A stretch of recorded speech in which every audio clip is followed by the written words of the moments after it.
देख रहे हैं आर्यन टीवी नेशनल। मैं हूं आपके साथ प्रज्ञा पांडे।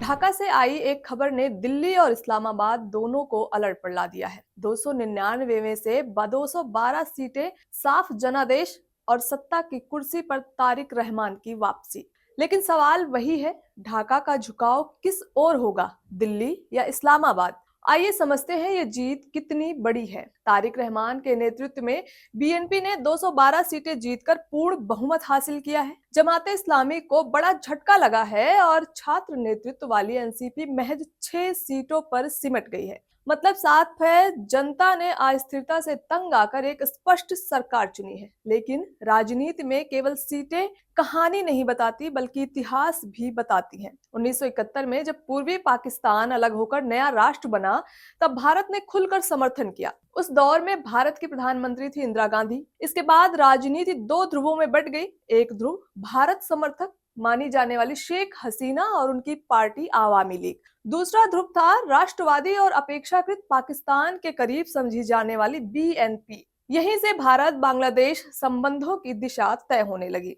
तारिक रहमान की पॉलिटिकल लाइन क्या रही? तारिक रहमान पूर्व प्रधानमंत्री खालिदा जिया के बेटे हैं। उनकी राजनीति की जड़ें राष्ट्रवाद और इस्लामी पहचान की राजनीति से जुड़ी रही हैं। पिछले वर्षों में उन पर भ्रष्टाचार के आरोप लगे हैं। निर्वासन में उन्हें रहना पड़ा, लेकिन इस बार उन्होंने जीत के बाद संयम और जिम्मेदारी की बात की है। उनका यह टोन बदला हुआ लगता है और यही बदलाव भारत के लिए सबसे बड़ा संकेत हो सकता है। आइए जानते हैं भारत के लिए ये जीत कैसी पॉजिटिव एंगल समझते हैं। दक्षिण एशिया में बांग्लादेश भारत का सबसे बड़ा ट्रेड पार्टनर है। सीमा प्रबंधन, आतंकवाद रोधी सहयोग और कनेक्टिविटी प्रोजेक्ट्स पिछले दशक में काफी आगे बढ़े हैं। भारत की नेबरहुड फर्स्ट पॉलिसी में बांग्लादेश अहम कड़ी भी है। अगर तारिक रहमान व्यवहारिक राजनीति अपनाते हैं तो आर्थिक रिश्ते जारी रह सकते हैं। लेकिन जानते हैं कि चिंता क्या है? बीएनपी के पुराने कार्यकाल में भारत विरोधी बयानबाजी तेज रही है। कुछ कट्टर संगठनों को राजनीतिक स्पेस मिला था। भारत की सुरक्षा एजेंसियों को चिंता इस बात की रहती है कि कहीं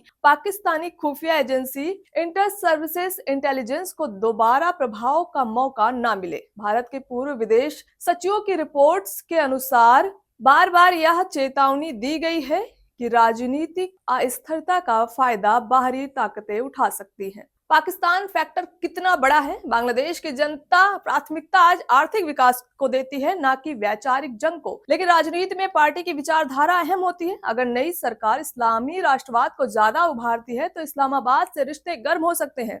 हालांकि विशेषज्ञ मानते हैं कि आर्थिक रूप से बांग्लादेश का व्यापार भारत और पश्चिमी देशों के साथ ज्यादा जुड़ा हुआ है, पाकिस्तान से नहीं। इसलिए पूरी तरह पाकिस्तान की ओर झुकाव व्यवहारिक नहीं लगता।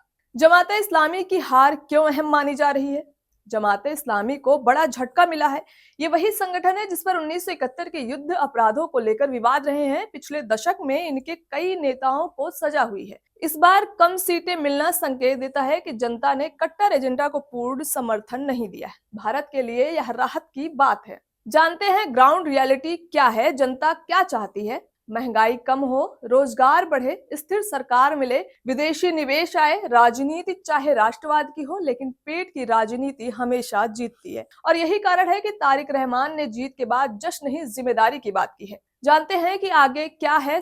3 संभावित परिदृश्य है, जैसे बैलेंसिंग एक्ट मॉडल, भारत से आर्थिक सहयोग, पाकिस्तान से सीमित कूटनीतिक संतुलन। दूसरा है राष्ट्रवादी झुकाव मॉडल, आंतरिक राजनीति के लिए भारत पर सख्त रुख। और तीसरा है प्रैग्मेटिक मॉडल, सबसे जो संभावित मॉडल है, ना पूरी तरह दिल्ली और ना पूरी तरह इस्लामाबाद, बल्कि ढाका फर्स्ट। तारिक रहमान की जीत को सीधे भारत की हार या पाकिस्तान की जीत कहना जल्दबाजी होगी। दक्षिण एशिया की राजनीति अब वैचारिक से ज्यादा आर्थिक हो चुकी है। अगर नई सरकार स्थिरता, व्यापार और क्षेत्रीय सहयोग को प्राथमिकता देती है तो भारत और बांग्लादेश के रिश्ते मजबूत रह सकते हैं।